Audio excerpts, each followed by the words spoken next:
There was a nice selection of transport aircraft on display at the Royal International Air Tattoo last year. Let's start with the Hercules.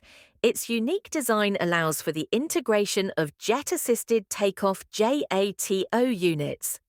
These rocket-powered boosters provide a significant increase in thrust during takeoff, enabling the Hercules to operate from shorter runways in challenging conditions, such as hot and high altitudes or when carrying heavy loads. The C-17 Globemaster III is a versatile military transport aircraft capable of strategic and tactical airlift missions. It can transport troops, cargo, and equipment over long distances and land on short, unpaved runways, making it highly adaptable for various operations. Which is your favorite aircraft in this video?